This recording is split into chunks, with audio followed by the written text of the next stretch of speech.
ओम नमो भगवते वासुदेवाय. सार्थ सुबोध ज्ञानेश्वरी. लेखन आणि वाचन सौ मनीषा भास्कर अभ्यंकर, महाराष्ट्र, मिरज 416410. अध्याय 6. ध्यानयोग. आपणच आपला घात कसा करून घेतो. भाग 2. ओव्या आहे 73 ते 75. भगवंत मनुष्य आपला आपणच मित्र किंवा शत्रू होतो असे म्हणतात. भगवंतांचे हे म्हणणे ज्ञानदेवाने 5 प्रतिमा वापरून स्पष्ट केलेले आहे. त्यातली पहिली कोशकिड्याची प्रतिमा आपण आधीच्या भागात पाहिली. आता पुढच्या प्रतिमा पाहूया. कैसे प्राप्तीची ये वेळे, निदैवा आंधळेपणाचे डोहळे, की असते आपुले डोळे आपणच हाकी. ऐन लाभाच्या वेळेला करंट्याला आंधळेपणाचे डोहाळे कसे होतात पहा. तो आपले असलेले डोळे आपणच झाकून घेतो. का कवन एकू भ्रमलेपणे, मी तो नव्हेगा चौरलो म्हणे, ऐसा नाथीला छंदू अंतःकरणे घेऊन ठाके. किंवा कोणी एक मनुष्य वेड लागल्यामुळे पूर्वीचा जो तो मी आता नाही, मी चोरीला गेलो असे म्हणतो आणि आपल्या मनात असा नसताच आग्रह घेऊन बसतो. एरवी होयते तेची आहे, परी काही की जे बुद्धी तैशी नोही, देखा स्वप्नीचे निघाये की मरे साचे. खरा विचार करून पाहिले तर हल्ली तो जो आहे तो पूर्वीचाच आहे, पण काय करावे, त्याच्या बुद्धीला तसे वाटत नाही. पहा, स्वप्नातील तलवारीच्या वाराने कोणी खरोखर मरतो का. विषयांमध्ये गुरफटलेल्या मनुष्याचे ज्ञानदेव वर्णन करत आहेत.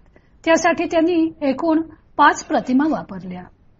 त्यातील पहिली प्रतिमा आपण मागच्या भागात पाहिली. दुसरी प्रतिमा आहे ऐन लाभाच्या वेळी आंधळेपणाचे डोहाळे होणाऱ्या करंट्या मनुष्याची. करंट्या मनुष्याला ऐन लाभाच्या वेळी आंधळेपणाचे डोहाळे लागतात. त्यामुळे ठेवा जवळ असून सुद्धा दिसत नाही. तसाच प्राप्त झालेला हा अनमोल नरदेह मनुष्य त्याच्या उन्नती करता उपयोग करून घेत नाही. वास्तविक अनेक योनीमध्ये फिरून आल्यावर हा नरदेह मिळालेला आहे. समर्थ म्हणतात, बहुत जन्मांचे अंती होये नरदेहाची प्राप्ती. या नरदेहातच मनुष्याला आपला उद्धार करून घेता येणे शक्य आहे. बाकी सगळ्या भोगयोनी आहेत. परंतु करंटा मनुष्य काही सुदैवामुळे हा नरदेह प्राप्त झालेला असतानाही तो केवळ देहबुद्धीमुळे वाया घालवतो.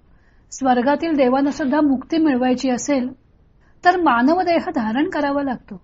मग अनायासे आपले हित प्राप्त करून घेण्याची संधी मिळालेली असताना आंधळेपणाचे डोहाळे लागावेत तशी परिस्थिती होते.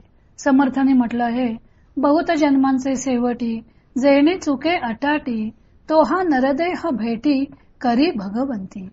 घालून अकलेचा पवाड, व्हावे ब्रह्मांडाहून जाड, तेथे कैसे आणिले द्वाड करंटपण.